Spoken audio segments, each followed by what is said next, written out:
बोल सच्चिदानंद परमात्मा की जय। बोलो सतगुरुदेव भगवान की जय। बोलो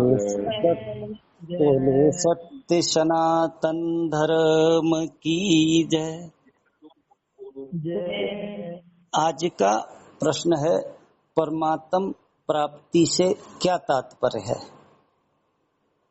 क्या परमात्मा हमसे दूर हैं जो हमें प्राप्त होंगे, अथवा अज्ञान की निवृत्ति हो जाए तो परमात्मा की प्राप्ति का भ्रम टूट जाता है?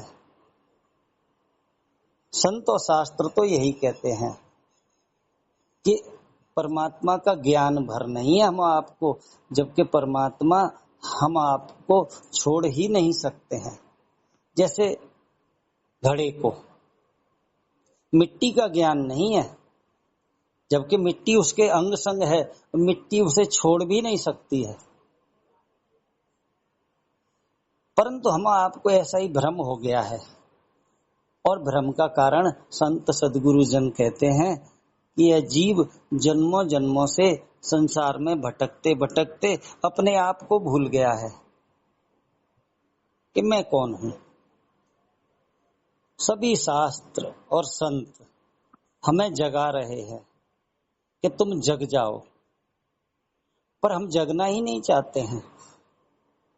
अब न जगने का संत कारण बताते हैं कि इस जीव को भ्रम हो गया है कि संसार में ही सुख शांति संतोष पूर्णता है, और यह देह इंद्रियों मन से इसी में लगा हुआ है। इसीलिए संत जनों की बातें प्रिय नहीं लगती हैं। हम आप देखें, न जाने कितने लोग हैं संसार में ही लगे पड़े हैं, संसार में ही लगे पड़े हैं। शास्त्र और संत तो इतना तक कहते हैं कि एक मनुष्य, शब्द समझने जैसे हैं, एक मनुष्य कितना भी चरित्रवान हो, कितना भी सहृदय हो, सब कुछ हो, उपकारी भी हो, पर बिना परमात्मा को पाए उसका अधूरापन नहीं मिटेगा। यही अधूरापन हमें संसार में भी भटका रहा है। शायद यहाँ सुख मिल जाए, शायद वहां सुख मिल जाए, और हम लोग भटक रहे हैं। अब तो ऐसी कृपा हो जाए भगवान की कि हमें कोई संत सद्गुरु जन मिल जाए और वह हमें हमारे घर का पता बता दें। हमें हमारे घर का भी पता नहीं है। तुलसीदास जी महाराज जी ने कवितावली में कहीं लिखा है कि राम रटत चल, राम रटत चल, राम रटत चल भाई रे, नहीं तो भव बेगार में पड़े है आगे बहु कठिनाई रे। अरे जीव, हे मनुष्य, तू राम रटत चल तो ठीक है, और नहीं तो भव बेगार में पड़े है आगे बहु कठिनाई रे। संसार की बेगार का अर्थ क्या है? वहां उन्होंने उदाहरण लिखा था कि एक राजा अपनी प्रजा से बेगार ले रहा था। बेगार का अर्थ क्या है? वेतन भी नहीं देना है और काम भी कराना है। बोले इस पहाड़ी के पत्थर तोड़ के वहां ले जाओ, इसका ये करो उसका। तो दूसरे राज्य के 2-4 लोग आ गए वहां। राजा को क्या पता कि हमारे राज्य के नहीं है। राजा ने उनको भी बेगार में लगा दिया। उन्होंने हाथ जोड़ के कहा, हे राजन, हम अमुक राज्य के, पड़ोसी राज्य के नागरिक हैं। राजा बोला ठीक है, फिर आप जाओ, आपको कुछ नहीं करना है। ऐसे ही संत और शास्त्र कहते हैं कि हम संसार में बेगार कब तक करेंगे? जब तक हम भगवान के नहीं हो जाएंगे। एक बड़ा सुंदर सा उदाहरण संत बताते हैं कि आप नकली ही पूजा पाठ करने बैठ जाओ तो घर के लोग आपसे बेगार नहीं लेंगे, क्योंकि उन्हें पता है भगवान का भजन कर रहा है, पूजा कर रहा है, पाठ कर रहा है। तो जब ऐसा हो सकता है तो संत और शास्त्र कहते हैं यदि सचमुच ही हम भगवान के काम में लग जाएंगे तो हमें संसार की बेगार नहीं करनी पड़ेगी। पर वहां उन्होंने बड़ा सुंदर सा उदाहरण बताया कि एक यात्री है और वो तिकोने पलंग में लेटा हुआ, तिकोने में, न तो पैर सीधा कर सके न लेट सके, एक कोने पर सर अड़ता है, दूसरे पैर सीधा करे तो पैर भी ना आते, बड़ा कष्ट पाता हुआ जा रहा है। तो किसी ने पूछा कि भाई इसमें तू चैन में? बोले नहीं। तो वहां बताया कि ये जीव त्रिगुण वाली माया में फंस के, तमोगुण रजोगुण सत्वगुण में फंस के यहाँ चैन नहीं पा रहा है। पर उसमें बताई विषम कहार लगे हैं। तो वहां बताया कि 5 ज्ञानेंद्रियां, 5 कर्मेंद्रियां, फिर बताई कि इनके साथ वो जा रहे हैं, उसको ढोके ले जा रहे हैं। फिर एक और उत्तर किसी ने पूछा कि फिर इन कहारों का वेतन क्यों नहीं दे रहे हैं? तो कहार सही नहीं ले जा रहे हैं, सही ले जाए तो इनका वेतन दो। तो बड़ी सुंदर सी बात कही कि इनको खूब हम आपने सुखी करने की कोशिश कर ली अपनी इंद्रियों को, ये कभी सुखी हुई नहीं। तो फिर कहा कि तुम्हें जाना कहाँ है? तब यही तो जीव दुखी होके बोला कि ये भी तो नहीं पता है जाना कहाँ है। अब तो कुछ भगवान की ऐसी कृपा हो जाए, भगवान की कुछ ऐसी कृपा हो जाए कि कोई संत सदगुरु जन ही मिल जाए और वो हमें हमारे घर का पता बता दें। यही हमारी आपकी सबकी स्थिति है। आत्मा नाम सुनते हैं, परमात्मा सुनते हैं, राम कृष्ण सबको सुनते हैं, पर कभी भी ये जानने की कोशिश नहीं करते ये आत्मा क्या है, परमात्मा क्या है, ब्रह्म क्या है। जबकि गुरुजन तो इतना बताते हैं, श्रद्धा समर्पण ना हो ना तो लाख हम भगवान की कथा सुनते रहें, हमारी बुद्धि तर्क करेगी, बल्कि कई जगह तर्क भी नहीं करती है, बुद्धि कुतर्क करती है। ऐसे कुतर्क वाले जनों का तो साथ भी नहीं करना चाहिए। कहीं लिख दिया, साकत संग न कीजिए, दूर ही जाइए भाग। साकत माने दुष्ट का संग न करें, क्योंकि वो हम आपको भी अपने जैसा बना देगा। तो सत्संग काहे के लिए है? हमें हमारे को जगाने के लिए। तू जग जा, तू है कौन? मोह निशा सब शोभन हारा, देखें स्वप्न अनेक प्रकारा। मोह निशा में संत जगाएंगे तब पता लगेगा कि तू देह नहीं, तू अंतःकरण नहीं, तू जीव है। अब ये जीव को संत जनों ने कई जगह कह दिया ये चेतना भास है, ऐसे समझ लो कि शीशे पड़े हैं, सब शीशों में सूर्य का प्रतिबिंब बन रहा है, तो ये सूर्याभास हो गया। रामचरितमानस जी में लिखा है, जिम जिम रवि एक कोट घट छाई, करोड़ों घड़ों में उसका प्रतिबिंब बन रहा है। इसलिए जीव भी आभास के कारण अपने आप को जीव मान रहा है। संत जन और उदाहरण बताते हैं, हाँ घड़े में जल है इस कारण तो प्रतिबिंब हो रहा है, तो बगल में भी वही सूरज है, प्रतिबिंब वहां क्यों नहीं बन रहा है? क्योंकि वहां जल नहीं है घड़े में। और घड़े हैं खाली पड़े हो, उसमें जल भर दो तो सूरज बुलाना नहीं है, वो पहले से ही वहां प्रतिबिंबित होने लगेगा। पर ये जो आभास है ना, आभास अंश, ये परेशान हो रहा है। आभास को क्या लगता है, मैं इतने भर में हूं, मैं पैदा हुआ हूं, मैं मर जाऊंगा, मैं सुखी हूं, मैं दुखी हूं। तो पहले तो इसको आभास तक की यात्रा कराई जाएगी कि तू देह मन नहीं है, तू कौन है? तू जीव है। अब जीव में इतना तो सूझी पड़ गई कि मैं ईश्वर का अंश हूं, चेतन हूं, पर अभी भी भगवान से, परमात्मा से, ब्रह्म से दूरी है। अब ये दूरी समाप्त कैसे होगी?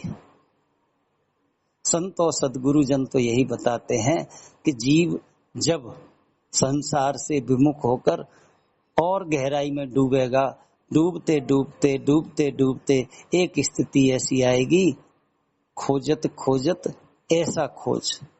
इन नैनन का यही सलेख ज्ञान के नेत्रों के विषय में कह दिया, यह भी देखा वह भी देख, और देखत देखत ऐसा देख, मिट जाए दुविधा रह जाए एक। दुविधा समाप्त हो जाए, द्वंद्व समाप्त हो जाए, निर्द्वंद हो जाए कि मैं चेतन हूं।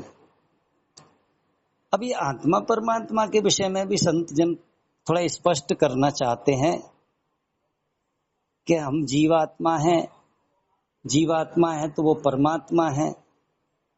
तो ये परमात्मा और जीवात्मा, जीवात्मा माने एक देह भर में अपने आप को मानने वाला, जैसे घटाकाश, संत जन घटाकाश का अर्थ बताते हैं, जो घड़े के अंदर है वो घटाकाश है, अर्थात वो इतने भर में ही मान रहा है, तो घटाकाश मतलब जीव।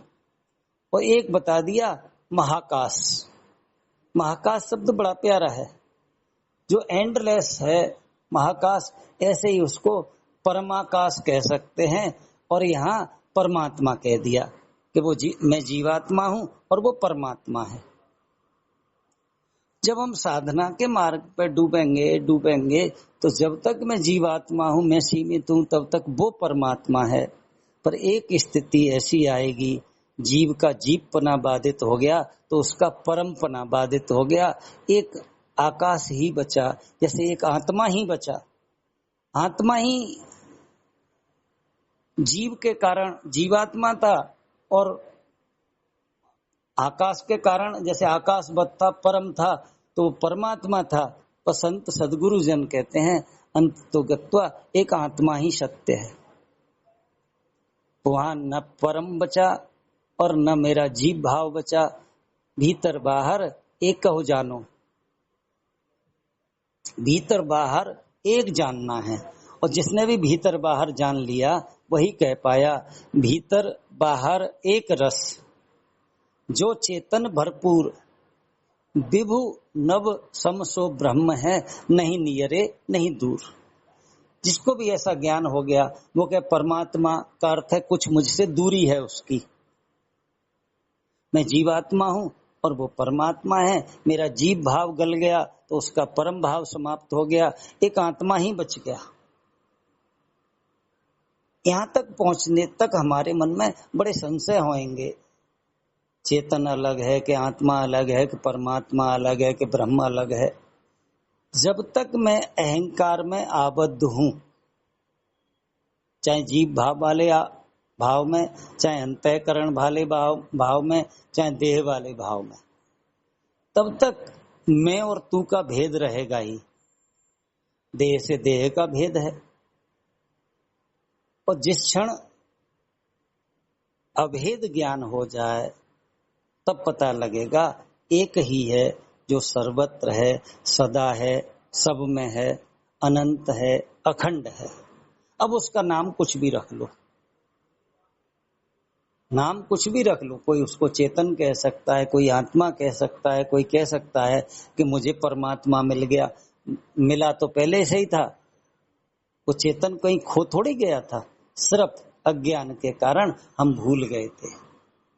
संत और सदगुरु जन क्या करते हैं, परमात्मा की प्राप्ति नहीं कराते हैं। शब्द समझने जैसे हैं। पूज्य गुरुदेव भगवान जी कहते हैं कि परमात्मा खो गया हो तो प्राप्त कराया जाए। वो खोया नहीं, खो सकता नहीं, खोएगा नहीं, सिर्फ अज्ञान के कारण हम खोया हुआ सा मान रहे हैं। जब संत सदगुरु जनों की कृपा करुणा हो जाएगी तो वह परम पिता परमात्मा सदा सदा से अंग संग है। तभी जिन्होंने कहा कि परम प्रभु अपने में ही पायो। एक जगह कह दिया कि जिसे ढूंढते थे नदी दा हरसू, जिसे हम परमात्मा को कहाँ ढूंढ रहे थे, नदियों में, पहाड़ों में, यत्र तत्र ढूंढ रहे थे, तब तक नहीं मिला। और जब भी मिला, जिसको भी मिला, गुरुजनों की कृपा से अपने में ही मिला। अपने मतलब मेरा आपा मिट जाए, लहर का आपा मिट जाए और जल ही जल हो जाए, बस इसी तरह मेरा जीव भाव मिट जाए तो वही परमात्मा जो मुझसे दूर था वही मेरा सर्वस्व है। यदि ऐसा पता लग जाए तो हमारा आपका जीवन भी निस्संदेह परमात्मा के ज्ञान में ही रहेगा, क्योंकि परम जीवन वही परम पिता परमात्मा है। ये जो जीवन मिला है ना, इसको संत जन कहते हैं तो जीवनाभास है, ये जीवन का आभास है। आज है कल देह गिर जाएगा, मर जाएंगे, पर जिसने भी जान लिया उस परम सत्य को, वह जान सकता है कि परम जीवन एक ही है, वही मैं है। ऐसा मैं और परम जीवन अलग अलग नहीं है। जो जान जाते हैं वही निसंदेह निसंशय होकर के आत्म स्मरण को कर सकते हैं। इतना ही कह के वाणी को विराम। बोल सच्चिदानंद भगवान की जय। बोलो सतगुरुदेव भगवान की जय। बोलो सत्य सनातन धर्म की जय।